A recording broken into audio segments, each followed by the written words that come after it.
राम, आज तक किसी ने मेरा सत्य जानना नहीं चाहा, लेकिन केवल तुम हो राम, जिसने बिना किसी भय के इस पत्थर की भावना को समझा। तो सुनाइए वो सत्य मां जो बरसों से इस प्रतिमा के पीछे छुपा है।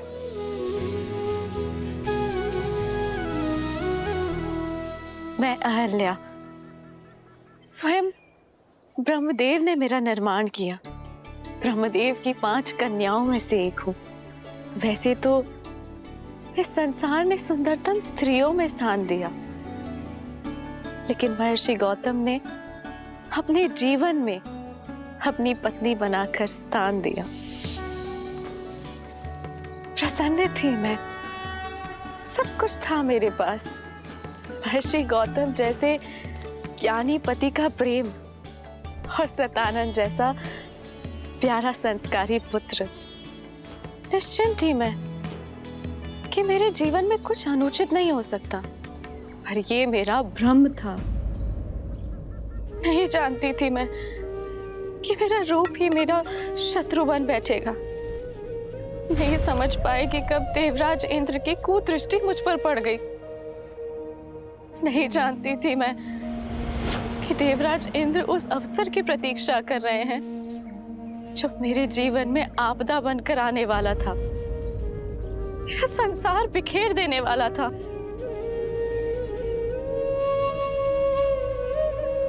अग्नि मेरे पुरोहित यज्ञस्य देवमृते। अहिल्या, जी जी महाराज। मैं संध्या स्नान के लिए जा रहा हूँ। जी, आपके लौट के आने तक संध्या पूजन की सारी सामग्री सज रहेगी। आओ शिष्यों,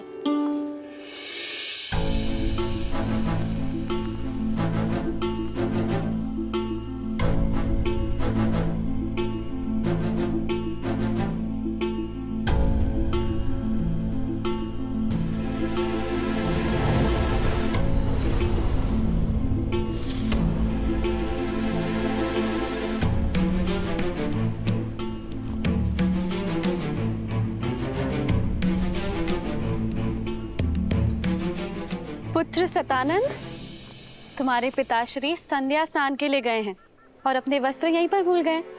तो जाओ और तुम्हें दे के आओ। जी माँ।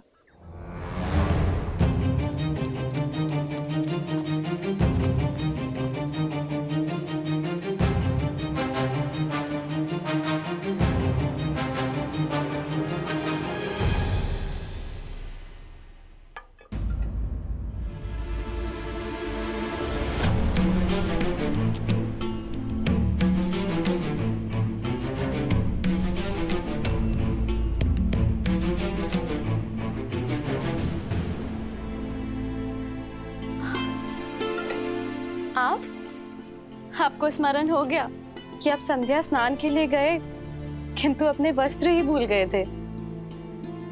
मैंने सतानंद को भेजा है आपके वस्त्र लेकर।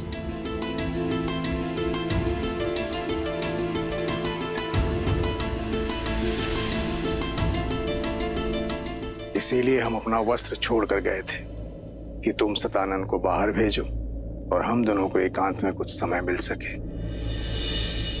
अहिल्या,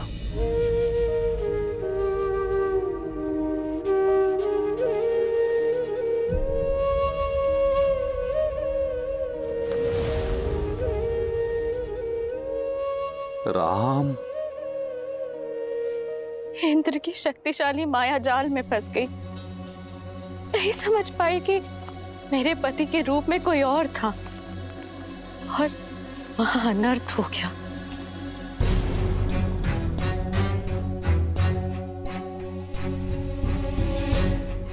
कौन हो तुम? मेरा वेश धारण करके मेरे आश्रम में क्या कर रहे हो तुम?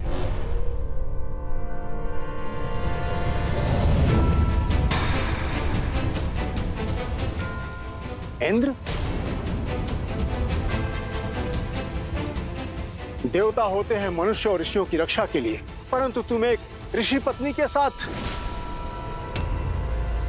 ना ही तुम देवराज होने के योग्य हो, ना ही यज्ञ की आहुति प्राप्त करने के योग्य। नहीं नहीं नहीं ऋषिवर, ऋषिवर मुझे क्षमा कर दीजिए, मुझसे बहुत बड़ी भूल हुई है ऋषिवर। तुम्हारे पाप के कारण जीवन के प्रत्येक क्षण में तुम्हें शाप भोगने के योग्य हो तुम।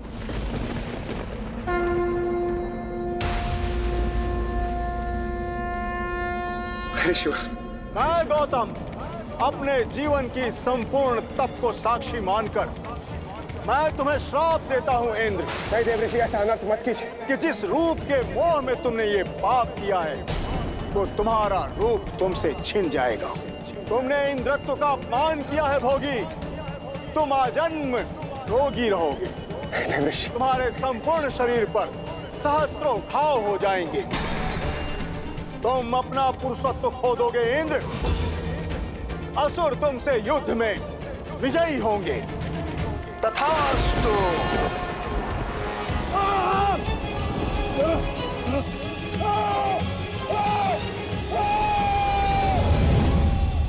ऋषि गौतम की आंखें पथराई हुई थी, वो मौन थे, मौन,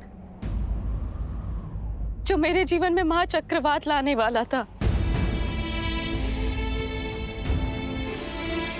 क्या अपराध था मेरा ये कि मैं एक सती होके अपना सत्य सिद्ध नहीं कर पाई,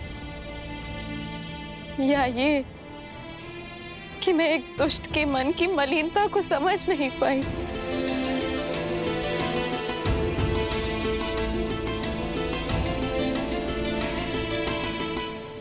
सच में तुम्हें ज्ञात नहीं था कि वो मैं नहीं हूं। आपको संदेह है मुझ पे? अगर अनुमान होता तो क्या मैं देवराज?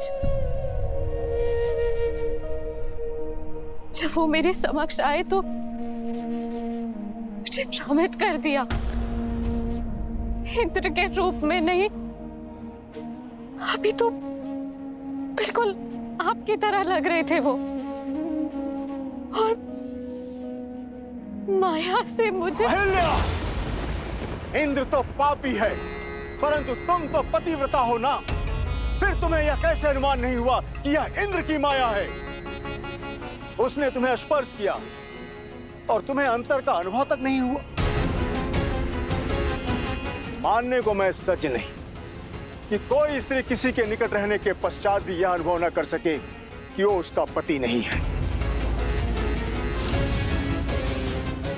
सत्य बोलो अहिल्या, एक ऋषि पत्नी होने के पश्चात भी ऐसा तुच्छ व्यवहार।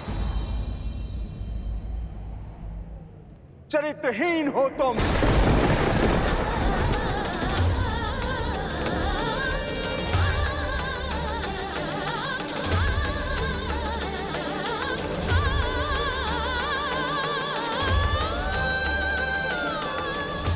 जो स्त्री शब्दों से, भाव से, स्पर्श से किसी की भावना को न समझ सके वो पत्थर के समान होती है।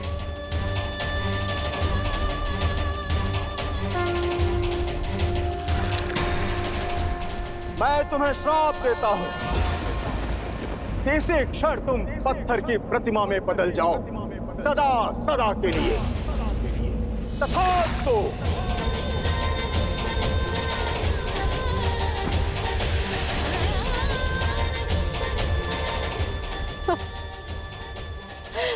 अनर्थ मत कीजिए आर्य, मेरी बात तो सुन लीजिए,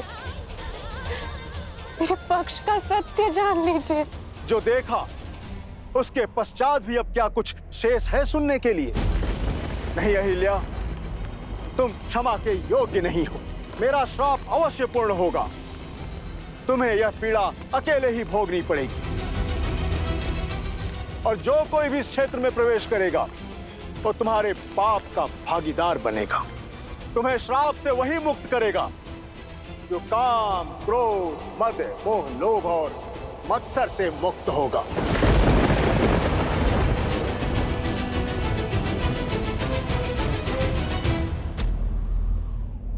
माता,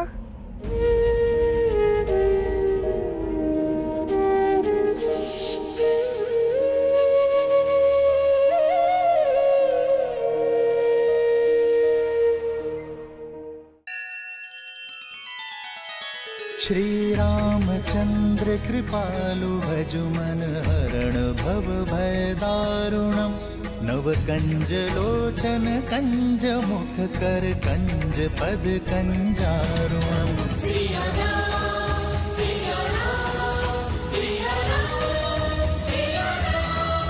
आदर्श और मर्यादा की है ये कथा महापावनम काट मद श्री से मिला दे श्रीमद रामायणम श्रीमद रामायणम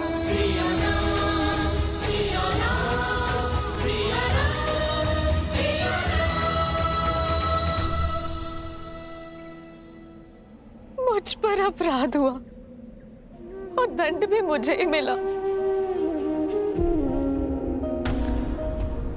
मेरा पक्ष सुने बिना मेरा न्याय किया गया। तब से मैं प्रतीक्षा में हूं कि कोई आए और मेरी पीड़ा सुने। और अब तुम आए हो राम। इनकी बात पर विश्वास नहीं किया जा सकता। महर्षि गौतम जैसे महान ऋषि क्या ऐसी श्राप दे देंगे?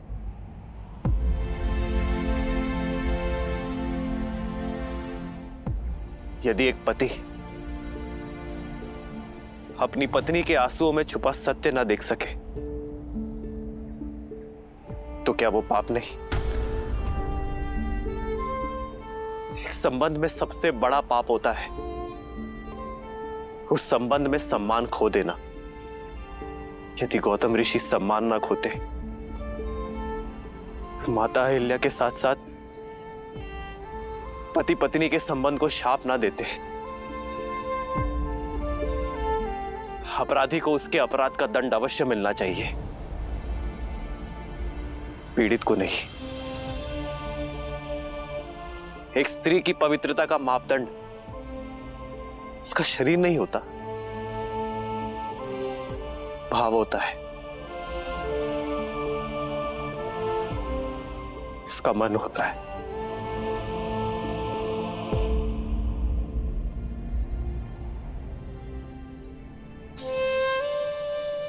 मैं लज्जित हूं मां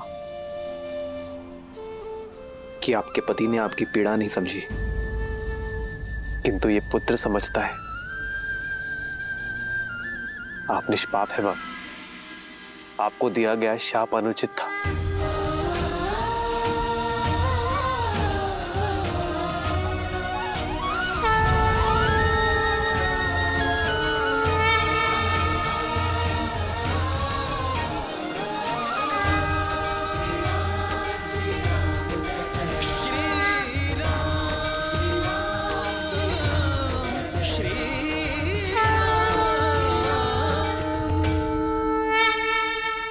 एक मां जब अपनी संतान को जन्म देती है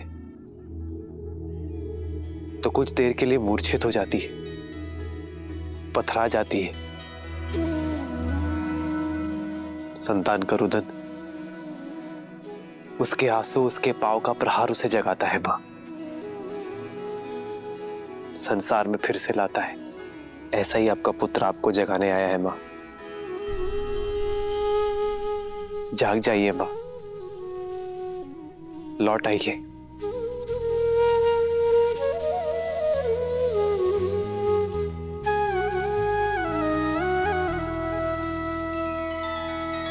नैना करुणा पग में ममता पाषाण में लादे प्राण निष्पाप ना कभी दंड भोगे राम का है ये विधान। श्री राम श्री राम श्री राम श्री राम श्री राम श्री राम श्री राम श्री राम।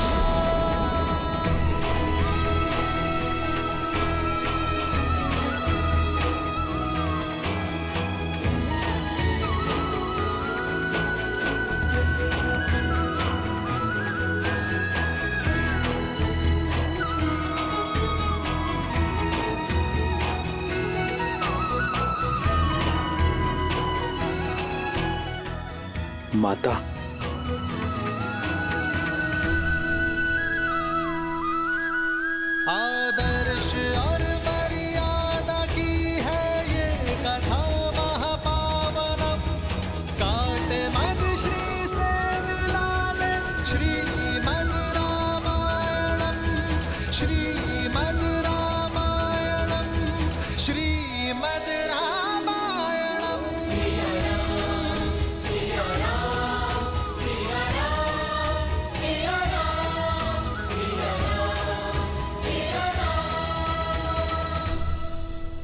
माता, माता, पुत्र, माता, माता, मुझे क्षमा कर देना। मैं वो अभागा पुत्र हूँ जो मेरी माता की पीड़ा समझ नहीं पाया।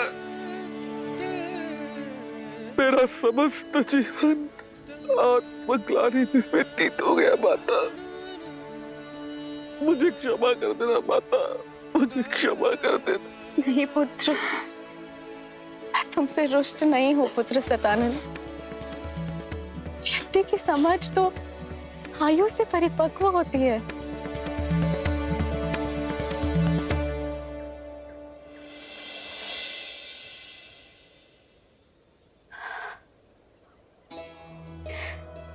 मेरे जाने का समय हो गया है राम, और जीवन का उद्देश्य भी, जो कदाचित तुम्हारी यात्रा में आकर संसार को संबंधों की सीख देना था। आज तुम्हारे सत्य ने मुझे मोक्ष दिलाया है। जैसे मैं केवल राम का नाम लेकर इस संसार से जा रही हूँ, उसी प्रकार सभी सिर्फ तुम्हारा नाम लेकर ही साथ जाएंगे। राम नाम सत्य है। जीवन में हानि लाभ, शाप वरदान, पवित्र अपवित्र कोई महत्व नहीं रखता।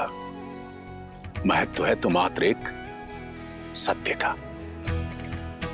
और यही सोच मनुष्य को जीवन और मरण के चक्र से मुक्ति दिलवाएगी, मोक्ष दिलवाएगी। राम नाम सत्य है। राम नाम सत्य है। राम नाम सत्य है। राम नाम सत्य है। राम नाम सत्य है।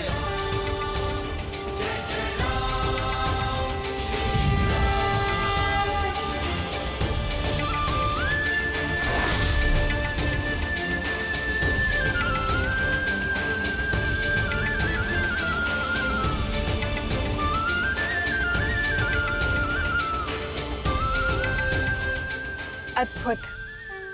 राम नाम सत्य है। हाँ देवी, राम नाम से बड़ा सत्य तो इस संसार में और कोई हो ही नहीं सकता। क्योंकि श्री राम जैसे मनुष्य अपने अपयश की चिंता किए बिना दूसरों की पीड़ा हरते हैं। अपने विषय में सोचे बिना दूसरों के विषय में सोचते हैं। अब ऐसे मनुष्यों के जीवन का मार्ग तो सत्य से ही परिपूर्ण होगा। वहीं दूसरी ओर रावण जैसे लोगों के लिए उनके व्यक्तिगत लाभ, उनके अभिमान, उनके यश से बढ़कर और कुछ नहीं होता। और यही कारण था कि रावण सीता के स्वयंवर में जाने के लिए सज्ज हुआ।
अपने स्वामी को विदा दो मंदोदरी। वेदा, कहाँ प्रस्थान कर रहे हैं आप? मिथिला। मिथिला? स्वयंवर में, जहां से लंका के लिए निमंत्रण ही नहीं आया। निमंत्रण अतिथि को दिया जाता है, विजेता को नहीं। 14 लोगों के स्वामी को स्वयंवर का निमंत्रण ना देना किसी चुनौती से कम नहीं मंदोदरी। पर हमारे पुत्र मेघनाथ का तो विवाह हो चुका है और दूसरी पत्नी की चाह भी नहीं है उसे। मैं मिथिला मेघनाथ के लिए नहीं जा रहा।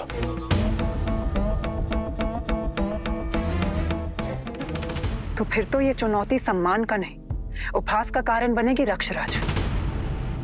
आपकी आयु तो जनक से भी अधिक है। निसंदेह, परंतु ना मैं जनक हूं और ना सीता का पिता, और आयु उन्हीं की बढ़ती है जो स्वयं को वृद्ध माने। इतने वर्षों पश्चात मेरा प्रेम, मेरी सेवा आपके लिए कम पड़ गई। मंदोदरी, तुम मेरे लिए वो अमूल्य रत्न हो जिसका तेज, जिसकी चमक कभी मंद नहीं होगी। तुम सदैव मेरी पटरानी रहोगी। फिर जनक पुत्री क्यों? मैं मिथिला केवल जानकी के लिए नहीं, महान शिव धनुष पिनाक के लिए जा रहा हूं। उसका वहां मिथिला में रहना चुभता है मुझे। जब महादेव का परम भक्त यहां लंका में है, तो उनका पावन धनुष वहां मिथिला में क्यों? मैं उसे यहां लेकर आऊंगा, अपनी भक्ति के प्रसाद के रूप में। और यदि जानकी मेरी वीरता का पुरस्कार बनकर यहां आती है, तो इसमें क्या बुराई है? जो आप करने जा रहे हैं वो अनुचित है लंकेश।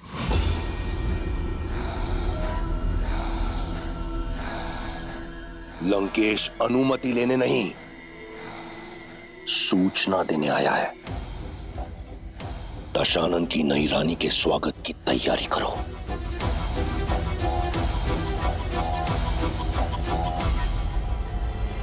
अपने इस भक्त को आशीर्वाद दे महादेव।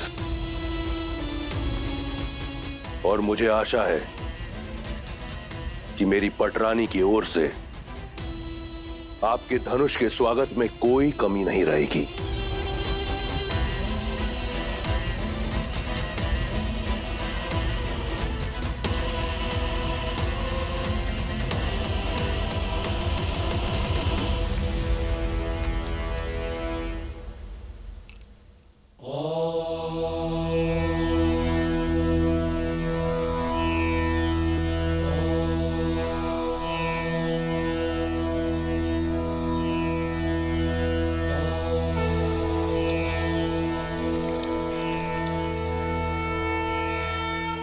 गुरु सदानंद के मन की व्यथा शांत करना महादेव।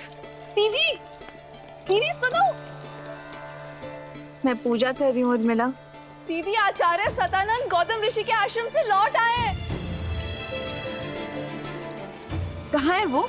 दशरथ नंदन भी आए उनके साथ? वो तो पता नहीं, कदाचित साथ हो। गुरुदेव तो आते ही राजसभा में चले गए थे पिताश्री से भेंट करने के लिए।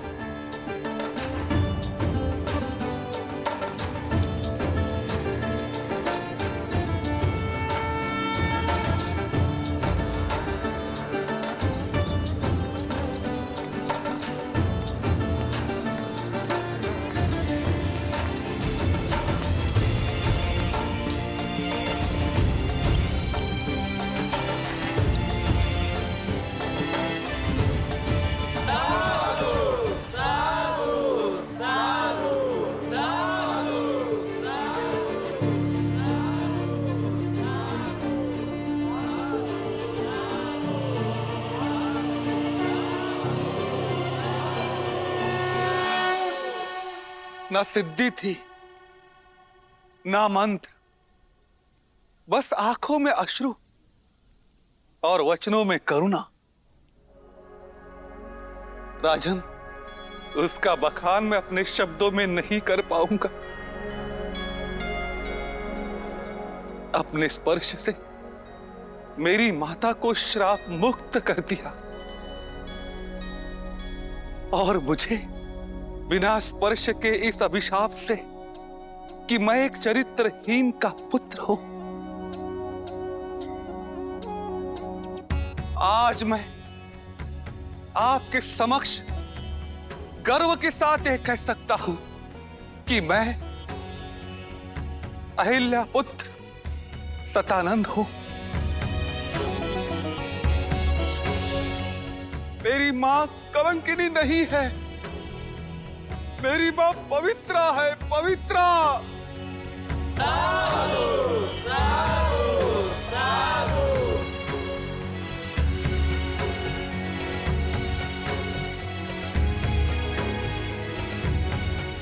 पुत्री सीता, तुमने उचित कहा था, महादेव ने मार्ग दे दिया।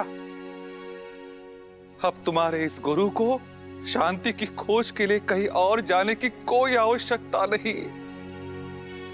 इस समस्त संसार में वस्तु, संपत्ति, शक्ति का कोई मोल नहीं है। मोल है तो केवल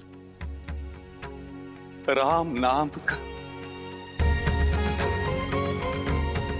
राम नाम सत्य है, राम नाम सत्य है, राम नाम ही सत्य है, राम नाम ही सत्य है, राम नाम ही सत्य है, राम नाम ही सत्य है। गुरुवर, ऐसे धीर के तो हम भी दर्शन करना चाहेंगे। ऋषि विश्वामित्र मिथिला के इतने निकट हैं, तो आप उन्हें न्योता देते ताकि हम उनकी सेवा कर पाते, और सेवा के साथ साथ हमें दशरथ नंदन के भी दर्शन हो जाते।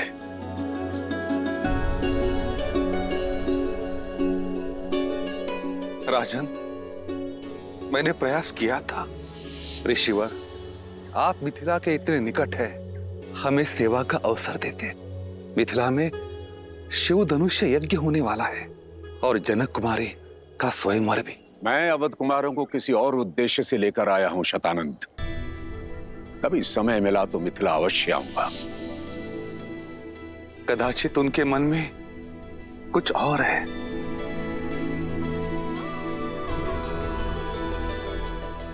जैसी महादेव की नियति। यदि महादेव चाहेंगे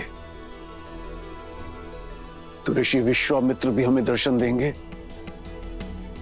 और दशरथ नंदन राम भी। अवश्य महाराज। ये क्या? विश्वामित्र तो ब्रह्म ऋषि हैं। वे जानते हैं कि सीता केवल राम की ही होनी है। फिर विश्वामित्र ने मिथिला जाना अस्वीकार क्यों कर दिया? कदाचित इसलिए क्योंकि वो ब्रह्म ऋषि हैं। कदाचित इसलिए कि वो उस क्षण की प्रतीक्षा कर रहे थे जब यह निर्विवाद रूप से सिद्ध हो जाए कि श्री राम से श्रेष्ठ और कोई नहीं। कदाचित इसलिए भी क्योंकि अभी किसी और के मिथिला पहुंचने का समय हुआ है।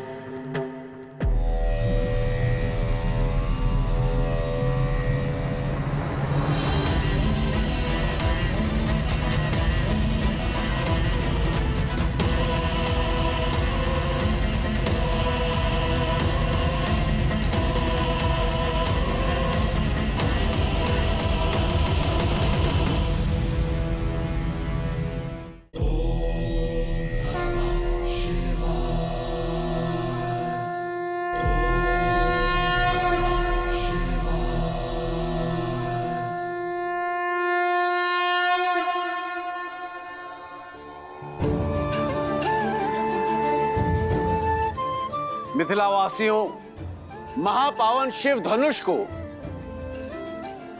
नगर प्रदक्षिणा करने के पश्चात स्वयंवर क्षेत्र में ले जाकर स्थापित कर दिया जाएगा और वहां उस पर प्रत्यंचा चढ़ाने वाला वीर बनेगा मेरी पुत्री सीता का वर। जनक पुत्री सीता की, जनक पुत्री सीता की, जनक पुत्री सीता की, मिथिला नरेश जनक की, मिथिला नरेश जनक की, मिथिला नरेश जनक की। अधिक सोचिए मत दीदी, ये धनुष दशरथ नंदन राम के अतिरिक्त कोई नहीं उठाने वाला।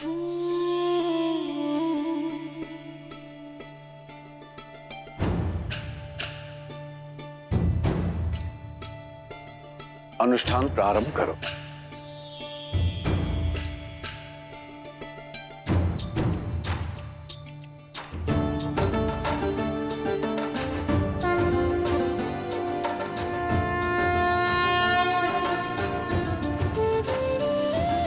ओम नमः शिवाय, ओम नमः शिवाय।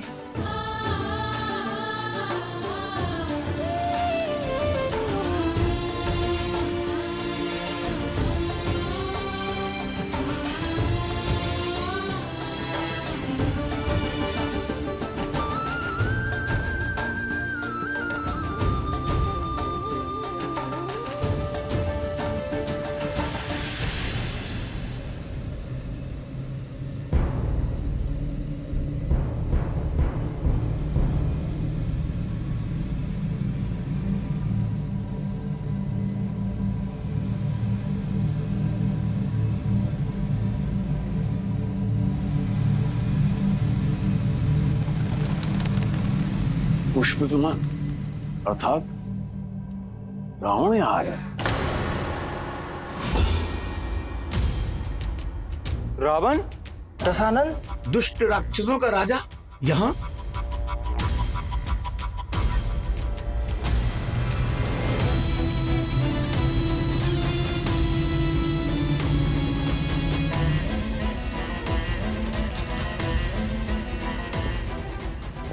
महादेव का पिनाक तो यहां है, अर्थात स्वयंवर आरंभ होने में समय है। पुष्पाक,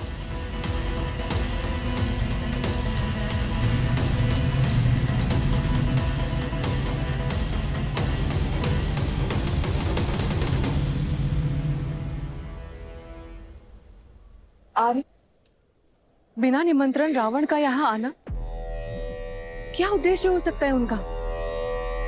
वो दशानन है, उन्हें निमंत्रण की आवश्यकता नहीं पड़ती और नीति और नियम के अनुसार भी हम उन्हें स्वयंवर में भाग लेने से रोक नहीं सकते।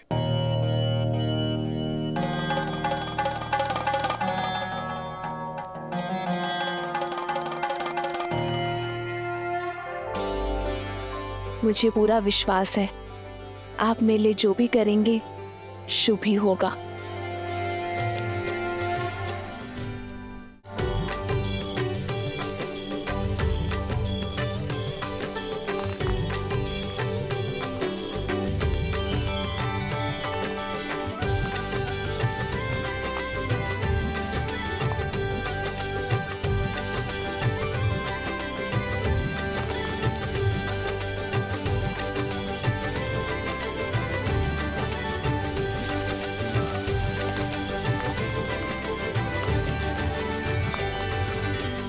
आज भूख प्यास और थकान नहीं हुई लक्ष्मण?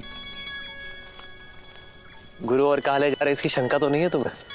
आज मैं शंकित नहीं हूं भाई, अभी तो दृढ़ता से तत्पर हूं, क्योंकि मैं जान चुका हूं कि गुरुदेव हमें जहां भी ले जा रहे होंगे किसी कारण से ही ले जा रहे होंगे।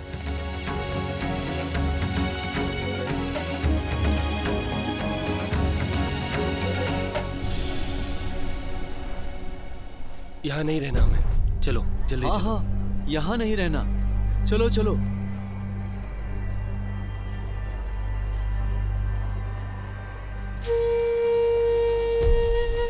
भैया सुनिए, आप सभी इतने चिंतित और भयभीत होकर जा कहाँ रहे? मत पूछो, बस यहाँ नहीं रहना हमें, जाने दो हमें, नरक है ये स्थान। परंतु मित्र, इतने सुंदर स्थान में समस्या क्या है? ये स्थान शापित है। हमें हमारे भाग्य पर छोड़ दो युवक।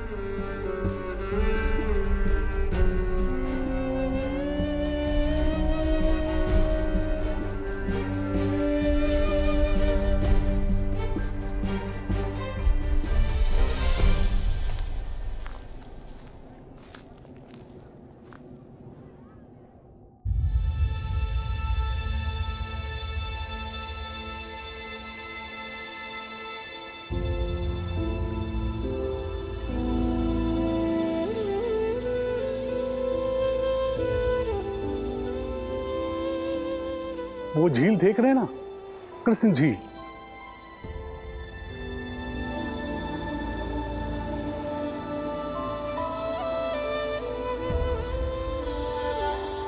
अचानक वहां से जल का वेग आता है और बाढ़ आ जाती है। कुछ ही पलों में हमारे खेत घर सब बहा ले जाती है। अब तक जैसे तैसे हमने पुरखों की जमीन खेत को बचा कर रखा, पर अब साहस टूट चुका है।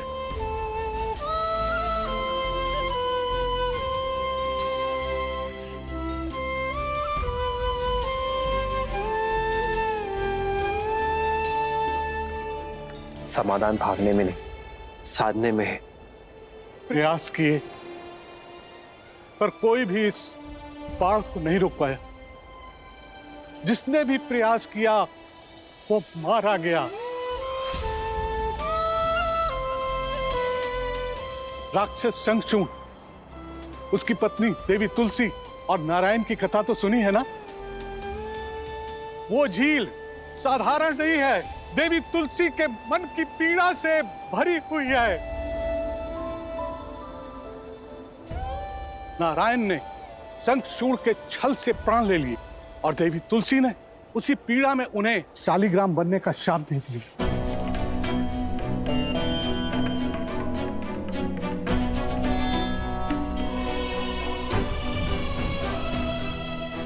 ये शालिग्राम नारायण के चिन्ह है, शापित होकर पड़े हैं गंडकी नदी के तट पर। जहां ईश्वर ही शापित हो, वहां मनुष्य के प्रयास से क्या होगा।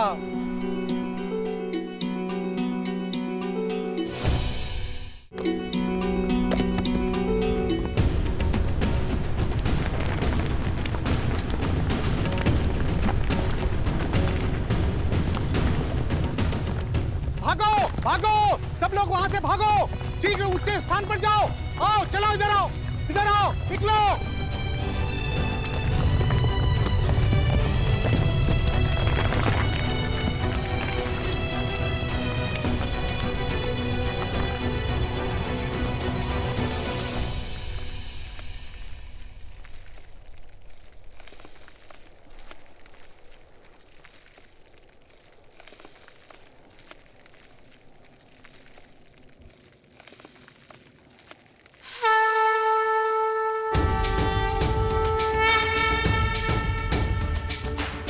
कहां जा रहे हो?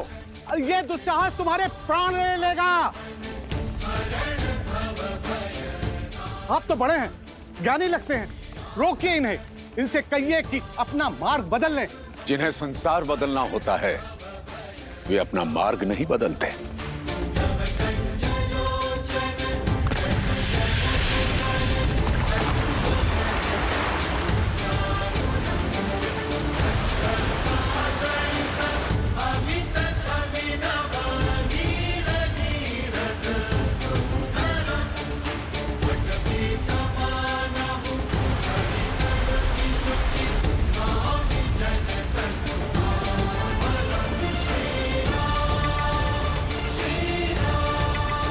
हे महादेव, रक्षा करो।